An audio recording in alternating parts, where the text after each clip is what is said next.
السلام علیکم ورحمۃ اللہ وبرکاتہ۔ امید کرتا ہوں کہ آپ سب خیریت کے ساتھ ہوں گے، اور اللہ رب العزت نے جو آپ کو مختصر سی زندگی دی ہے، اس زندگی میں اپنی آخرت کے لیے ساز و سامان اکٹھا کر رہے ہوں گے، پرابلمس کے ہونے کے باوجود، انسیٹسفیکشنس کے ہونے کے باوجود۔ آئی نو آپ سب کی زندگی میں ہر کسی سے کلیش چل رہا ہے، آپ لوگوں کی تلاش پوری نہیں ہو پا رہی، بہت ساری نیگیٹیوٹیز نے ہر انسان کو گھیرا ہوا ہے، اور یہ نیگیٹیوٹیز، یہ نیگیٹو تھاٹس بلائیں بن کر انسان پر اٹیک کر رہی ہیں، سروائیو نہیں کرنے دے رہی ایک شریف انسان کو، ایک اچھے انسان کو، معاشرہ، اپنے خیالات اور کچھ لوگ۔ لیکن ٹینشن لینے کی ضرورت نہیں ہے، کیونکہ آپ کی زندگی کا ویک پوائنٹ لوگ نہیں ہے کہ لوگ آپ کو ہرٹ کریں گے، لوگ آپ کو ڈچ کریں گے تو آپ نے ٹوٹ جانا ہے یا بکھر جانا ہے۔ نو، لوگوں میں اتنی ہمت ہی نہیں ہے کہ وہ اپنے کام کر سکے، تو لوگوں نے تمہیں کیا توڑنا؟ لوگوں میں تو اتنی طاقت ہے ہی نہیں کہ ان سے اپنے مسئلے سالو ہو سکے، تو ان کی کیا مجال کہ وہ تمہاری زندگی میں کوئی پرابلمس کریٹ کر سکے۔ ایکچولی میں انسان اپنی زندگی کے چھوٹے بڑے مسئلے خود اپنے لیے کریٹ کرتا ہے، یہ بات یاد رکھیے گا۔ تو آج ہم ایک ریالٹی پہ بات کریں گے، تو جم کے سننا ہے، بور نہیں ہونا۔ میری کوشش یہی ہوگی کہ میں آپ کو بور نہ کروں انشاءاللہ، کیونکہ میں اپنے مفاد کے لیے آپ سے بات نہیں کرنا چاہ رہا، ٹھیک ہے؟ میں آپ کے فائدے کے لیے اور اپنے فائدے کے لیے، آپ کا فائدہ کر کے آٹومیٹکلی مجھے فائدہ ہو جائے گا، تو اس نیت کے ساتھ تھوڑا سا آپ کے ساتھ بات کروں گا۔ میں آج سارا دن سوچتا رہا کہ ہم اپنے آپ کو کمزور کیوں سمجھتے ہیں، میں آج سارا دن یہی سوچتا رہا کہ ہمارے مسئلے ہمیں پریشان کیوں کرتے ہیں، میں سارا دن یہی سوچتا رہا کہ ہم بہت بڑے بڑے کام کرنا چاہ رہے ہوتے ہیں لیکن ہم کیوں نہیں کر پاتے، اور اس کی کچھ ریزنز، کچھ سلیوشنز میرے سامنے آئی، جس سے میں نے خود بذات خود تو بہت کچھ سیکھا، تو میں نے کہا آپ لوگوں کے ساتھ بھی وہ شیئر کر لوں۔ میں نے جیسے سٹارٹنگ میں آپ سے یہ کہا کہ آئی نو آپ لوگوں کی زندگیوں میں ڈفرنٹ سچویشنز چل رہے ہیں، ہم رہتے ایک ہی زمین پہ ہیں، یہاں پر ہم بالکل ایکول ہیں، سیم ہے، ایک ہی آسمان کے نیچے ہیں، اور ایک ہی آسمان سے برستا ہوا پانی ہم یوز کر رہے ہیں، اور ایک ہی زمین سے نکلتا ہوا رزق ہم سب کھا رہے ہیں، جس سے ہماری زندگیاں چل رہی ہیں، اور ایک ہی آکسیجن ہم سب اپنے پھیپھڑوں تک لے کر جا رہے ہیں، جس سے ہماری زندگیاں چل رہی ہیں۔ یعنی کہ بہت سارے موقعوں پر ہمارا سفر ایک ہی ہے، ہماری منزل ایک ہی ہے، ہماری سٹارٹنگ ایک ہی ہے، لیکن ہم یہ سفر ڈیفرنٹ طریقوں سے، اپنے اپنے مزاج کے مطابق، اپنے اپنے فیصلوں سے اور اپنے اپنے طریقوں سے، مائنڈ سیٹ سے اس سفر کو کر رہے ہیں، جو کہ بالکل سیم ہے ساری انسانیت کا، ٹھیک ہے؟ تو آپ لوگوں نے بور نہیں ہونا۔ بس سب سے پہلے تو آپ لوگوں کو میں یہ بتاتا چلوں کہ جب تک ہم اپنے اللہ کو اس طرح نہیں پہچانیں گے جس طرح ہمارا اللہ ہم سے ڈیمانڈ کر رہا ہے کہ مجھے ایسے پہچانو، تب تک ہماری زندگی کی چھوٹی پرابلم بھی بڑی پرابلم ہے، اور بڑی پرابلم بھی ڈبل بڑی پرابلم ہے، تب تک ہمیں چھوٹا سولوشن بھی نظر نہیں آئے گا اور بڑا سولوشن بھی نظر نہیں آئے گا، یہ بات یاد رکھیے گا۔ ہم ایسے معاشرے میں بڑے ہوئے ہیں کہ جس معاشرے نے ہمیں یہ سکھایا کہ جب تمہارے سر میں درد ہوگا تو تم سمجھنا کہ تم بیمار ہو چکے ہو، اور پھر تم نے میڈیسنز کی طرف جانا ہے۔ ہم اس معاشرے میں رہتے ہیں کہ جس معاشرے نے ہمیں مسائل کا علم دیا، لیکن ان مسائل کی جو اصل ویلیوز تھی، ان مسائل کو کس کیٹیگری میں کتنا امپورٹنس دے کے ڈیل کرنا ہے، یہ نہیں سکھایا۔ جیسے کہ ہم اپنے گھروں میں دیکھتے ہیں کہ چھوٹی چھوٹی باتوں پہ جو لڑائیاں ہوتی ہیں ہمارے گھروں میں، میاں بیوی میں اسپیشلی بہت زیادہ ہوتی ہیں، برتنوں پہ لڑائیاں ہوتی ہیں، کھانے پکانے پہ لڑائیاں ہوتی ہیں، چیخنے چلانے پہ لڑائیاں ہوتی ہیں، چھوٹی موٹی بدتمیزی پہ لڑائیاں ہو جاتی ہیں، اور یہاں تک نوبت آ جاتی ہے کہ بعض اوقات طلاق تک بات چلی جاتی ہے، بعض اوقات لوگ گھر چھوڑ کر چلے جاتے ہیں، بعض اوقات لوگ ایک دوسرے کے گریبان تک ہاتھ پہنچا لیتے ہیں، اور بعض اوقات ایک دوسرے کو دھکے دے کے گھروں سے بھی نکال دیتے ہیں۔ ایسے مسائل کا ہم سامنا کر رہے ہیں ہر گھر۔ اور دوسرا، اگر ایسے مسائل نہیں بھی ہے کسی کی زندگی میں، تو وہ اپنے آپ میں ایک بہت بڑا مسئلہ پال رہا ہے، بہت بڑا مسئلہ پال رہا ہے، جیسے کہ اس کی ایک ادھوری خواہش جس کے لیے وہ اللہ سے دعائیں کر رہا ہے لیکن وہ پوری نہیں ہو رہی۔ اب اس خواہش کے پورے نہ ہونے کو اس نے اپنی زندگی کا سب سے بڑا مسئلہ سمجھا، اور اس مسئلے کے بارے میں اتنا سوچا کہ یہ اپنے آپ کو بھول گیا، یہ اپنی زندگی میں موجود تمام راحتوں کو بھول گیا، یہ اپنی زندگی میں موجود اپنے اصل مقصد سے ہٹ گیا۔ اس سے جو زندگی اس مسئلے کے آنے سے پہلے اسے خوش لگتی تھی، سیٹسفائیڈ لگتی تھی، ریلائبل لگتی تھی، وہ زندگی اس مسئلے کے آنے کے بعد اور زیادہ سوچنے کے بعد اسے بوجھ لگنے لگ گئی۔ ایسے چھوٹے بڑے مسئلے جو ہماری زندگیوں میں انفرادی طور پر، گھریلو اور یونیورسٹی لیول پر یا فرینڈز فیملی کے درمیان جو چل رہے ہوتے ہیں، اس سے ہر انسان کا گزرنا ہے، ٹھیک ہے، اور ہر انسان کے مسئلے جو ہے وہ چینج ہوتے ہیں. اب دیکھو، اور ہر انسان اپنے مسئلے کو اپنے مطابق ڈیل کرتا ہے. تو کہنے کا مقصد یہ ہے کہ جو انسان جتنا اپنے اللہ سے انجان ہوگا، اس انسان کو اس کا اتنا چھوٹا مسئلہ بڑا نظر آئے گا، اور جو انسان اللہ رب العزت سے جتنا قریب ہوگا، اللہ رب العزت کی پہچان جسے جتنی ہوگی، اللہ کی معرفت جس دل میں جتنی زیادہ ہوگی، اتنا ہی وہ دل بڑے مسئلے کو چھوٹا سمجھے گا. تمہاری طاقت، سب سے بڑی طاقت اللہ ہے، اور تمہاری کمزوری، سب سے بڑی کمزوری اللہ ہے. اور اس بات کی گواہی آپ تم خود دو گے. دیکھو، اللہ رب العزت اس دنیا کے خالق ہیں، اسے کسی کی ضرورت نہیں ہے. یہ مانتے ہو نا تم کہ اللہ کو تم لوگوں میں سے کسی کی ہیلپ کی ضرورت نہیں ہے. اللہ رب العزت، اگر تم سارے کے سارے اللہ کی عبادت کرنا چھوڑ دو تو اللہ کی شان میں ذرا برابر بھی کمی نہیں آئے گی. اور اس دنیا کے نظام کو چلانے کے لیے اللہ کو کسی فرشتے کی، کسی جن کی، کسی انسان کی، کسی بھی مخلوق کی جو اس نے اپنے ہی ہاتھوں سے بنائی، ان میں سے کسی کی ضرورت نہیں ہے. اور اس کا سب سے بڑا پروف قیامت کا دن ہے. جب اس دنیا میں کچھ بھی نہیں تھا تو اللہ نے بغیر کسی مدد کے اس دنیا کا اتنا بڑا جال بچھا دیا، اس میں مخلوقات پیدا کی، اور نہ جانے کتنی اور یونیورس بنائے. ٹھیک ہے، اور یہ سب بنانے میں اللہ نے کسی کی ہیلپ نہیں لی، اللہ نے کسی سے کوئی مشورہ نہیں کیا. اور ایک دن ایسا آئے گا کہ اللہ رب العزت خود یہ ساری چیزیں توڑ دیں گے، پھوڑ دیں گے، تباہ کر دیں گے ہماری آنکھوں کے سامنے. ہم دیکھیں گے وہ مناظر جس کی نشاندہی قرآن نے کر رکھی ہے. ٹھیک ہے، تو اس سے یہ پروو ہوتا ہے کہ اللہ رب العزت بے نیاز ہے، بالکل بے نیاز. ہمیں اپنے لیے اللہ چاہیے. یہ بات جس دن ہم سمجھ گئے تو یقین کریں ہماری ساری سٹرگلز چینج ہو جائیں گی، ہماری تھاٹس چینج ہو جائیں گی، اور ہم اپنی زندگی کو مقصد پر جینا سٹارٹ کر دیں گے. تو سب سے پہلے ایسی ذات کہ جب کچھ نہیں تھا اور موجود تھا، اور آج بھی ہے، اور ایک ایسا سٹیج آئے گا اس پوری کائنات پر کہ کچھ نہیں ہوگا اور پھر بھی موجود ہوگا، اور پھر وہ ایک سوال کرے گا کہ اب کوئی ہے، تو خود ہی کو وہ جواب دے گا کہ میرے علاوہ اور کوئی نہیں ہے. ایسی ذات نے ہمیں سمجھانے کے لیے، اپنا تعارف کروانے کے لیے قرآن جیسی کتاب میں اپنے بارے میں بتایا.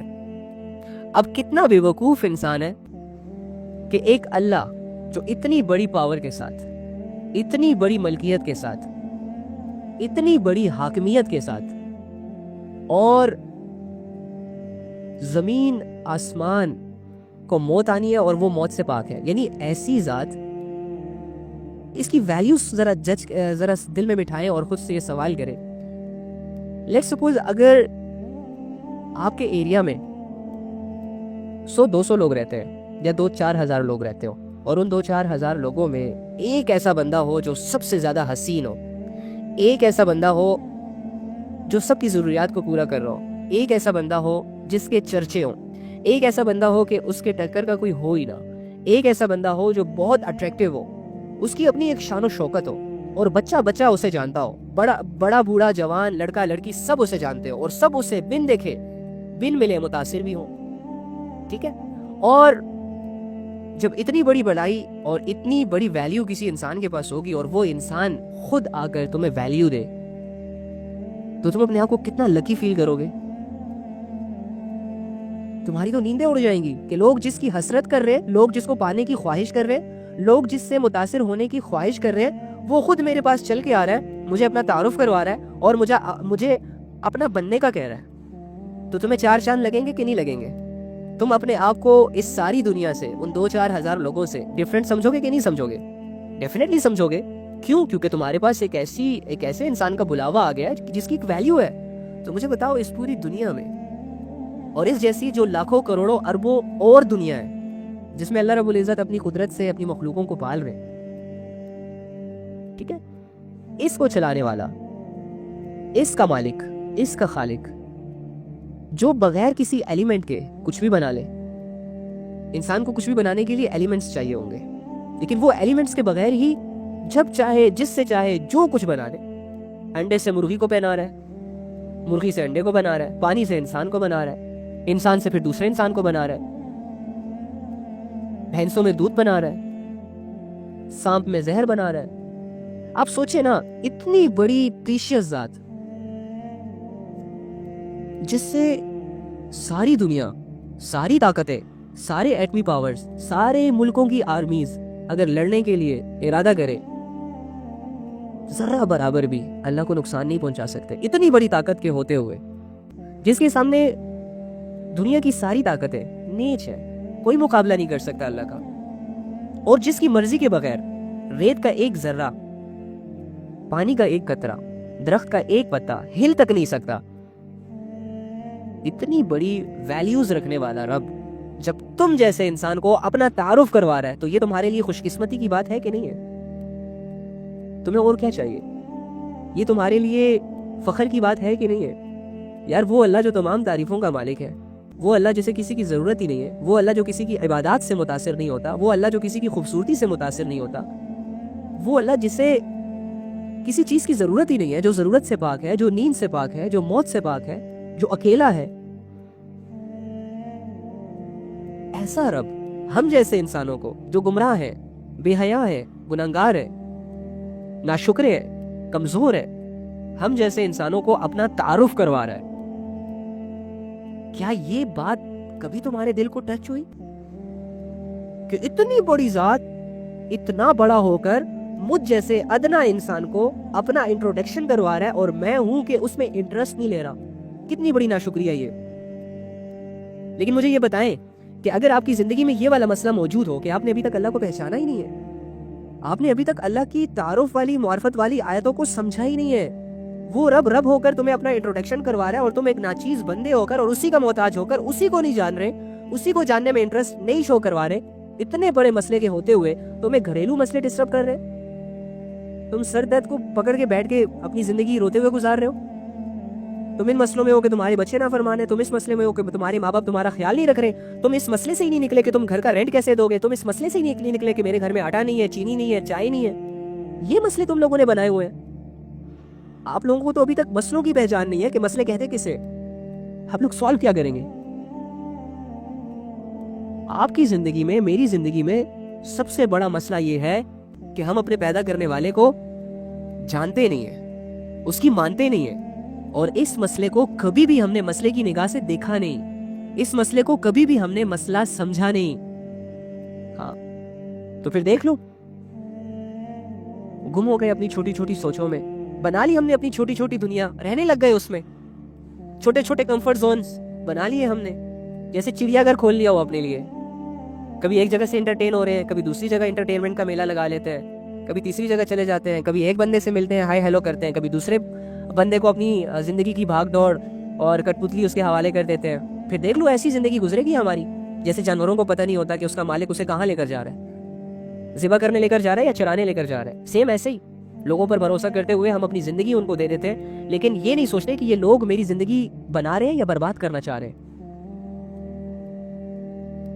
موبائلوں کے حوالے ہم زندگی کر دیتے ہیں، لیکن یہ تک نہیں سوچتے کچھ بھی دیکھنے سے پہلے کہ یہ میرا یہ دیکھنا مجھے بنا رہا ہے یا بگاڑ رہا ہے، میرے ایمان لیول کو برقرار رکھ رہا ہے یا میرے ایمان لیول کو ڈیمیج دے رہا ہے. میں پہلے ہی اچھا مسلمان نہیں بن پا رہا، میں پہلے ہی اللہ کی عبادت میں کمزور ہوں، میں پہلے ہی اللہ سے اتنا دور ہوں، تو میرا یہ موبائل میں چیزوں کو دیکھنا، یہ سیلیبریٹیز کو فالو کرنا، یہ لوگوں کے ڈانس دیکھنا، یہ مووز دیکھنا، کیا یہ چیزیں مجھے اللہ کی معرفت سکھا رہی ہیں، یا میرے دل میں موجود وہ چھوٹی موٹی معرفت جو کہ اللہ رب العزت نے رکھی ہوئی ہے وہ بھی اسے بھی میں ضائع کر رہا ہوں. جب تک آپ اپنے آپ کو ان سوچوں کے حوالے نہیں کرو گے نا، جس طرح آپ اپنے گھر کے مسئلوں کے بارے میں سوچتے ہو، جس طرح آپ اپنے اولاد کی پرورش کے بارے میں سوچتے ہو، جس طرح آپ اپنی کیریئر کو، سٹڈیز کو لے کر سوچتے رہتے ہو رات دن اور پلاننگز کرتے ہو، اسی سوچ کے ساتھ جب تک تم لوگ اللہ کو نہیں سوچو گے، جب تک تم لوگ اللہ کو نہیں پڑھو گے، جب تک تم لوگ اللہ میں انٹرسٹ نہیں لو گے، جب تک اللہ کو اپنی کامیابی یا اپنا مسئلہ نہیں بناؤ گے، تب تک تمہیں لوگ نچاتے رہیں گے، تب تک تم اپنے آپ کو دھوکے دیتے رہو گے، تب تک تم کبھی بھی سیٹسفائیڈ نہیں ہو سکتے. اس بات کو اپنے دل پر لکھ لو، تمہاری زندگی کی کامیابی بھی اللہ ہے اور تمہاری زندگی کی ناکامی بھی اللہ ہے. اگر تم نے اللہ کو راضی کر لیا تو خدا کی قسم لوگ تمہیں دھکے مارے، پتھر مارے، تمہارے ہاتھ کاٹے، تمہاری زبان کاٹ دے، تمہیں جیلوں میں ڈال دے، تم کامیاب ہو. لوگوں کا ظلم ختم ہو جائے گا تمہاری موت پر. لوگ تمہیں 10 دفعہ نہیں ماریں گے، ایک ہی دفعہ ماریں گے اور ختم ہو جاؤ گے تم. تمہاری موت تمہارے جسم کو سارے سکون دے دے گی اگر اللہ تم سے راضی ہے تو. لوگ کتنا ظلم کریں گے تم پہ یار، لوگ کتنا ہرٹ کر لیں گے تمہیں، لوگ کتنا تمہیں ذلیل کر لیں گے، آخرکار تمہیں موت آ جانی ہے، تمہاری آنکھیں بند ہو جانی ہے. پھر بھلے تمہارے جسموں کو لوگ گھسیٹتے رہے روڈوں پر، تمہیں کوئی فرق نہیں پڑے گا. پھر بھلے تمہارے جسم کو لوگ لٹکا دے، تمہیں گالیاں دیتے رہے، تمہیں اذیت دیتے رہے، تمہیں کوئی فرق نہیں پڑے گا. سو صرف موت تک اپنے آپ کو اللہ کے حوالے کر دو، اور لوگوں کی ریئیکشنز، لوگوں کے ایٹیٹیوڈ، لوگوں کے فلسفے چھوڑ دو، نکالو اپنے آپ کو اس سے. یار تم نے بہت کچھ کرنا ہے. تم اگر لڑکی ہو تو تمہارے لیے بہت بڑے بڑے مشنز اللہ رب العزت نے سیٹ کیے ہوئے ہیں، تمہیں ابھی تک وہ نہیں پتا. اور تم اگر نوجوان لڑکے ہو، اللہ کے بندے لڑکے ہو کر تم زندگی سے بیزار ہو کر بیٹھے ہوئے ہو، تمہیں تمہاری زندگی سمجھ نہیں آ رہی، تمہیں تمہاری جاب کی پرابلم ماری جا رہی ہے، تمہیں تمہارا بزنس کا سٹریس نکلنے نہیں دے رہا، کیا کرو گے؟ اسی کے ساتھ زندگی گزارو گے جس طرح 2 4 سال 5 سال ہو گئے، بس اسی طرح گزرتی جائے گی. موت کا انتظار کرو گے اور یہ سمجھو گے کہ موت آئے گی تو میں ٹھیک ہو جاؤں گا، سارے مسئلے حل ہو جائیں گے، سب ٹھیک ہو جائے گا.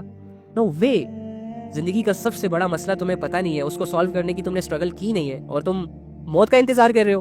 اللہ کے بندے، اللہ کا شکر ادا کرو کہ اللہ تمہیں ایسی سچویشن میں موت نہیں دے رہا اور تمہیں چانس پہ چانس دیے جا رہا ہے. تم ذرا کونے میں بیٹھ کر اپنی عبادتوں پر غور کرو اور دیکھو اس کا کیا حال ہوا ہے. تم اپنے اعمال کا ذرا غور کرو، اس کا جائزہ لو، دیکھو تمہارے اعمال کس قسم کے اعمال ہو گئے، اور تم کہاں تھے، کہاں سے کہاں چلے گئے اور تمہیں پتہ بھی نہیں چلا. یہ ساری سوچیں جب تک نہیں سوچو گے نا، ہم کہتے ہیں کہ ہم یہاں پر زندگی کو بنانے کے لیے آئے، اور جسے بھی دیکھو وہ اپنی زندگی کو بنا ہی رہا ہے. اگر ایک انسان کو اپنی زندگی کے سارے مسئلوں کا حل جاب میں نظر آتا ہے تو وہ جاب کو اپنا مقصد بناتا ہے، اور جب تک اسے جاب مل نہ جائے وہ ٹک کے نہیں بیٹھتا. اسی طرح اگر ایک انسان کو شادی کے بعد اس کی زندگی اچھی لگنے لگے تو جب تک وہ اپنی شادی کر نہ لے یا کروا نہ لے تب تک وہ ٹک کے نہیں بیٹھتا. اسی طرح ایک انسان جب اپنے گھر کا کوئی خواب دیکھتا ہے نا، رینٹ دے دے کے تھک جاتا ہے، اس کی بیوی بچے بیزار ہو جاتے ہیں، روز اسے تانے ملتے ہیں اپنا گھر بناؤ اپنا گھر بناؤ، اور جب اسے بھی اپنا گھر بنانے کا چسکا لگ جاتا ہے نا تو جب تک وہ اپنا گھر بنا نہیں لیتا نا تب تک وہ ٹک کے بیٹھتا نہیں ہے. سیم اسی طرح جس نے اپنا مقصد اللہ بنا لیا نا، جس نے اپنا مقصد یہ بنا لیا کہ سب سے پہلا کام اپنے آپ کو سدھارنا ہے، دنیا کے لیے نہیں، لوگوں کے لیے نہیں، باس کے لیے نہیں، اللہ کے لیے، تو تب تک اللہ نے راضی نہیں ہونا. اور ویسے میں آج ایک بات پڑھ رہا تھا، مجھے تو شروع سے یہ سمجھایا گیا کہ اللہ گلا کر رہے ہیں، گلا کر رہے ہیں، گلا کر رہے ہیں، لیکن آج جب میں نے خود غور کیا تو اللہ نے ایک عجیب بات سمجھائی. قرآن کی ایک آیت آپ لوگوں کو اکثر سنوائی جاتی ہوگی کہ اللہ فرماتے ہیں کہ ما غرک بربک الکریم.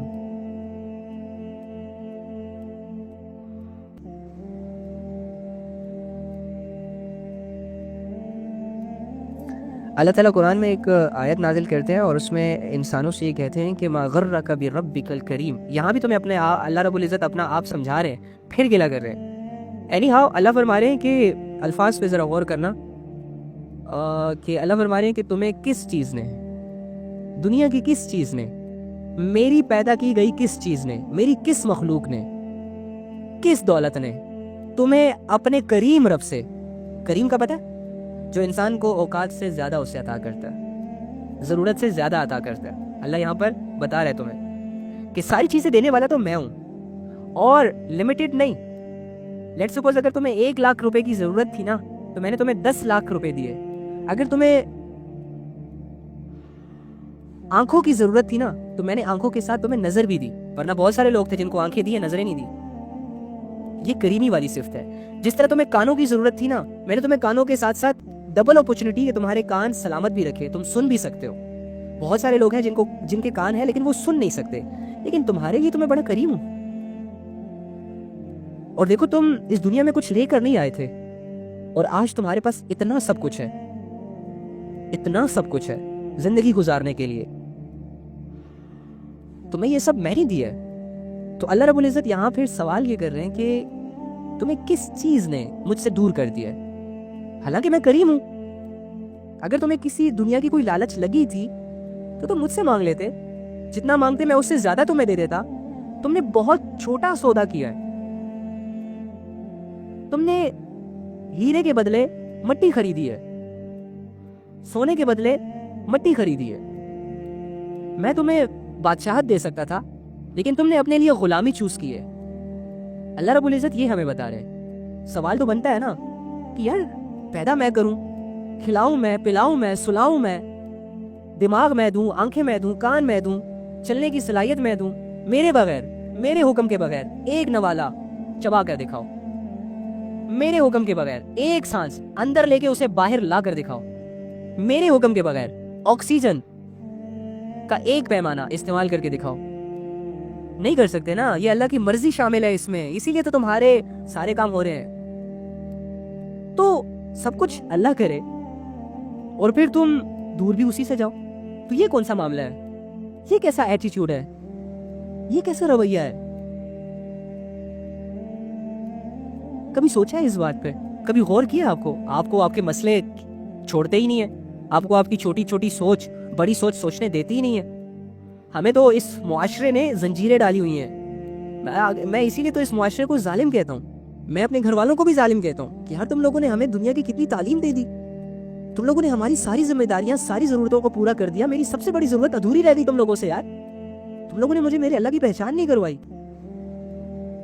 میں نے تو ہمیشہ اپنی آنکھوں سے دیکھا, جب تم لوگ پریشان تھے تبھی جا کے تم لوگوں کو جانماز پہ روتا ہوا دیکھا, تو میرے ذہن میں بھی یہی آیا کہ اللہ صرف مسئلوں میں اللہ ہوتا ہے.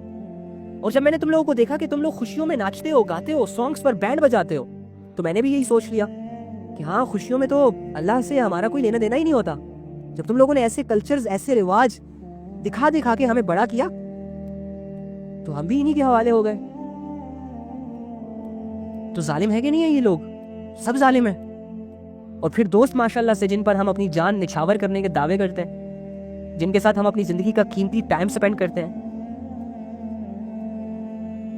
جن کو ہم اپنی زندگی کی کسی دولت میں شریک کرتے ہیں, تو آگے سے وہ ہمارے لیے انسٹاگرام کا سٹیٹس لگاتے ہیں یا پوسٹ لگاتے ہیں کہ یہ میرا بیسٹ فرینڈ ہے, اس نے اپنی زندگی کی ساری چیزیں میرے ساتھ شیئر کی ہوئی ہیں. اچھا تم نے میرے ساتھ کیا کیا؟ میں نے تو تمہیں اپنی ہر چیز دے دی, قیمتی ٹائم تک دے دیا تمہیں, تمہاری ہر بات کو سنا, تمہاری ہر بکواس کو سنا, تمہاری گالیاں بھی برداشت کی, تمہارا مذاق بھی برداشت کیا. تم نے رات کو 2 بجے مجھے کال کی, میں 2 بجے تمہارے پاس چلا آیا. تم نے مجھ سے ہیلپ مانگی, میں نے ہیلپ کی. تم نے میرے لیے کیا کیا؟ وہ بیچارہ کیا کرے تمہارے لیے؟ اسے خود اس معاشرے نے اللہ سے دور رکھا ہے. تو ہماری زندگی کیا یہی ہے جیسے لوگ گزار رہے ہیں اور جیسے ہم گزار رہے ہیں کچھ سالوں سے؟ اور یہ جو عبادتیں ہم کر رہے ہیں, کیا اس سے ہم سیٹسفائیڈ ہو جائیں؟ اور عبادتیں بھی کیوں کر رہے ہیں؟ تاکہ ہمیں سکون مل جائے. ہم اللہ کے قریب کیوں جاتے ہیں؟ تاکہ ہم خوش رہیں. ہاں, ہمیں تو عبادتوں کا کانسیپٹ ہی ابھی تک سمجھ نہیں آیا. تمہیں تو یہی نہیں بتایا گیا کہ اگر دین پر چلو گے تو خوشیاں نہیں آئیں گی. تم نے تو اپنے آپ کو یہ بھی ابھی تک ریئلائز نہیں کروایا کہ اللہ کو پانے کے بعد انسان ایک لحاظ سے کامیاب ضرور ہوتا ہے, لیکن دوسری طرف سے یہ دنیا والے اسے نچوڑ کے پی جاتے ہیں. اس کی اتنی مثالیں تم لوگوں کے سامنے ہیں. اپنے صحابہ کی زندگی کو پڑھو, اس کی پہلی زندگی بھی پڑھو اور اسلام لانے کے بعد والی زندگی بھی پڑھو. یہ جو خوشیاں تم لوگ اسلام پر چل کر حاصل کرنا چاہتے ہو نا, یہ اسلام کے بغیر سب کو ملی ہوئی ہیں. یہ جو لوگ اس لالچ میں اللہ کے قریب چلے جاتے ہیں کہ چلو جی اب منتیں پوری ہوں گی, اب دعائیں پوری ہوں گی, اور اللہ کو راضی کرنے کے لیے نہیں بلکہ بہت سارے لوگوں کو تو میں نے ایسا بھی دیکھا ہے کہ مٹی کے بنے پتلوں کے لیے راتوں کو اٹھ کر تہجد میں اللہ سے دعا کرتے ہیں. ہاں, نماز میں جب کھڑے ہوتے ہیں نا تو ان کی سوچیں دنیا میں گھوم رہی ہوتی ہے, لیکن دعا کرتے ہوئے ان کی آنکھوں سے آنسو نکلتے ہیں. لیکن وہ مانگ کیسے رہے ہوتے ہیں؟ اللہ جو مخلوق تو نے ہینڈسم بنائی ہے, اسٹائلش بنائی ہے, اسے مجھے دے دے. اچھا دے دی, پھر مل گیا تمہیں وہ شخص, پھر اتنی چھوٹی سوچ لے کر ہم عبادت کر رہے ہیں اپنے اتنے بڑے رب کی. یار صحابہ کو تیر لگتے ہیں, نیزے لگتے ہیں, وہ کہتے ہیں ہم کامیاب ہو گئے. ہمیں نہ تیر لگا, نہ نیزہ لگا, نہ ناخن کٹا, نہ انگلی کٹی. ہم سمجھتے ہیں کہ جیسے ہم پر بہت بڑا دکھوں کا پہاڑ ٹوٹا ہوا ہے. ہم یہ سمجھتے ہیں کہ ہماری زندگی میں اتنے مسائل ہیں کہ بس کوئی حل ہی نہیں ہے اس کا. وہ خدا کا واسطہ ہے, اپنی ان چھوٹی چھوٹی سوچوں سے اپنے آپ کو آزاد کروائیں. آپ لوگوں کو تو شیطان نے ابھی بڑے مسئلوں کو سمجھنے ہی نہیں دیا. آپ لوگوں کا سٹریس اس لائق ہی نہیں ہے کہ اسے سٹریس بنایا جائے. آپ لوگوں کا ادھورا پن اس لائق ہی نہیں ہے کہ کسی کے آنے جانے سے یا کسی کے ڈچ کر جانے سے تم اپنے آپ کو انکمپلیٹ فیل کرو. تم نے تو ان حالات سے سیکھنا تھا, تم نے تو ان جذبات سے سیکھنا تھا, تم نے تو اپنے ایموشنز کو اسٹرانگ بنانا تھا. لیکن تم گرنے کے بعد اور گرتے گئے, اپنی زندگی میں گرنے کے بعد اور گرتے گئے. تم گرتے اس لیے ہو تاکہ تم دوبارہ کھڑا ہونا سیکھ لو. تمہیں گرایا اس لیے جاتا ہے تاکہ تم دوبارہ کھڑے ہو, تاکہ تم اپنے سفر سے بیزار نہ ہو جاؤ. تم چلتے رہو گے, ہو سکتا ہے تمہیں اپنے چلنے پر فخر ہو جائے. گرنا ضروری ہے زندگی میں. جب تک گرو گی نہیں تب تک سیکھو گی نہیں. جب تک گرو گے نہیں تب تک تمہاری سوچ نہیں بدلے گی. جب تک گرو گے نہیں تب تک تمہیں اپنے آپ کو پاک صاف کرنے کا موقع بھی نہیں ملے گا. لیکن تم اور میں, ہمارے گھر والے, چھوٹا سا مسئلہ آتا ہے نا, چھوٹا سا, پورے گھر کو ڈسٹرب کر دیتے ہیں, سر پہ اٹھا لیتے ہیں آسمان. رونا دھونا بھاگ دوڑ شروع ہو جاتی ہے بھائی. آج تک کوئی ایسا گھر آپ لوگوں کی نظروں کے سامنے گزرا ہے کہ جس کا مسئلہ اللہ ہو, جو اس لیے روتے ہو کہ اللہ ہم سے ناراض ہے, جو اس لیے روتے ہو کہ یار فجر کی نماز قضا ہو گئی, جو اس لیے روتے ہو کہ یار دنیا میں اتنی زیادہ بے حیائی پھیل رہی ہے اور میں کچھ نہیں کر پا رہا؟ کوئی گھر ایسا ہے؟ کوئی انسان ایسا ہے؟ کوئی نوجوان ایسا ہے؟ کسی یونیورسٹی میں تمہیں یہ تعلیم دی جاتی ہے کہ اللہ کو کھو دینا انسان کا سب سے بڑا نقصان ہے؟ ڈگری کا مل جانا کامیابی نہیں ہے, اللہ کا مل جانا کامیابی ہے. کوئی سر, کوئی ٹیچر, کوئی اسٹوڈنٹ, کوئی دوست, کوئی گھر کا بندہ بتا رہے ہمیں؟ نہیں بتا رہا. تو اس معاشرے کو میں ظالم نہ کہوں, اور تم لوگوں کو میں اور اپنے آپ کو میں بے وقوف نہ سمجھوں کہ جس کو ابھی تک یہی نہیں سمجھ آئی کہ معاشرہ مجھے کیا دے رہا ہے اور میں معاشرے سے لینا کیا چاہ رہا ہوں. میرا اصل مسئلہ ہے کیا اور لوگوں نے مجھے الجھایا کس میں ہے؟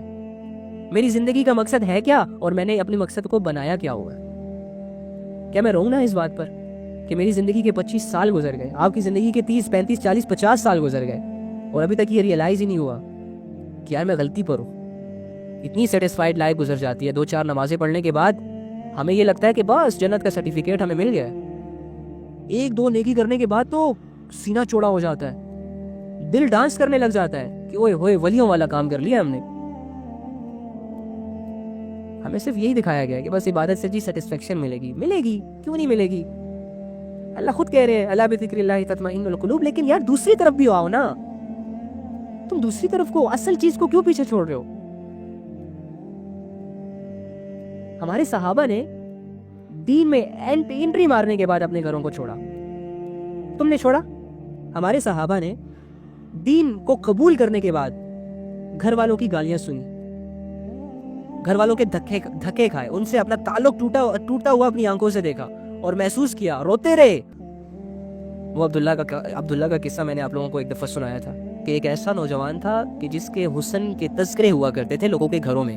جب وہ گلیوں میں جاتا تھا نا تو لوگ اس کے حسن کو دیکھتے تھے, اور اس کا جو لباس تھا, تم کیا لباس پہنو گے یار, یہ بندہ ایک شرٹ اور ایک جینز پہن کے پتہ نہیں اپنے آپ کو کیا سمجھ لیتا. اینی ہاؤ اپنے دور کا سب سے قیمتی لباس پہنا کرتا تھا, شاہانہ زندگی تھی اس کی, لاڈلا تھا وہ اپنے چچا کا, کیونکہ باپ تو فوت ہو گئے تھے. باپ کے فوت ہو جانے کے بعد وہ چچا ہی اس کی دیکھ بھال کرتا تھا, اور بڑی اچھی دیکھ بھال کرتا تھا, اچھی خوراک کھلاتا تھا, جس کی وجہ سے اتنا تندرست تھا, اتنا ہینڈسم بندہ تھا وہ. لیکن ابھی تک اسلام نہیں لایا. سب اس سے محبت کرتے تھے, لوگ اس کو ایک نظر دیکھنے کے لیے واللہ کھڑے ہو جاتے تھے راستوں میں. ایسا شخص جب اسلام لایا, کہانی تو میں نے آپ کو سنائی ہوئی ہے, جب نبی صلی اللہ علیہ وآلہ وسلم پر ایمان لایا اور جب ان کے گھر والوں کو پتہ چلا کہ اس نے محمد کو قبول کر لیا, محمد کے اسلام کو قبول کر لیا, یہ اللہ کو ماننے والا بن گیا, تو گھر والوں نے اس کا وہی قیمتی لباس پھاڑ کے اسے گھر سے دھکے دے کے باہر نکالا, اور وہ روتا ہوا نبی صلی اللہ علیہ وآلہ وسلم کی خدمت میں حاضر ہوا اور یہ سارا واقعہ سنایا کہ مجھے میرے گھر والوں نے صرف اس بیس پہ گھر سے نکال دیا کہ میں آپ پر ایمان لے آیا. اور پھر دیکھو جب اس نے اتنی بڑی قربانی دی نا, جب اس نے فکر نہیں کی نا اللہ کے معاملے میں گھر والوں کی, تو جب اس کی موت کا وقت آیا تو اس کا سر کہاں تھا؟ نبی صلی اللہ علیہ وآلہ وسلم کی گود میں. اور جب اس کو کفن دیا جا رہا تھا تو اس کا کفن کیا تھا؟ نبی صلی اللہ علیہ وآلہ وسلم کی اپنی مبارک چادر, یعنی جس کی وجہ سے جسم سے کپڑے اتارے گئے تھے. پھر اللہ نے ریوارڈ کیا دیا؟ آخری دن اللہ نے اپنی ملاقات میں نبی کی چادر میں لپٹا ہوا لپیٹ کر اسے اپنی طرف بلایا. ایسے اور ہم کیا سمجھتے ہیں کہ بس بہت کچھ کر لیا اسلام کے لیے, بس یہ 5 نمازیں پڑھ لو نا کافی ہے. ہاں تو وہ بھی تو نہیں پڑھ رہے صحیح طریقے سے, اس میں بھی تو ڈنڈیاں مار رہے ہیں, اس میں بھی تو اپنا لبرل مائنڈ جو ہے وہ اٹیچ کر رہے ہیں, انوالو کر رہے ہیں. کوئی بات نہیں, میں پتہ نہیں کتنی نمازیں چھوٹ گئی ہیں, بیمار ہوں پتہ نہیں کتنی نمازیں چھوٹ گئی ہیں. صحابہ کے معاملہ تو یہ تھا کہ کوئی شخص اگر پیٹ کے بل گھسیٹتا ہوا مسجد آ سکتا تھا تو وہ اپنی نماز پڑھنے کے لیے مسجد آتا, کیونکہ اس دور میں, نبی کے دور میں, نماز کا نہ پڑھنا منافق کو ریپریزنٹ کر رہا تھا کہ جو نماز نہیں پڑھتا وہ منافق ہے.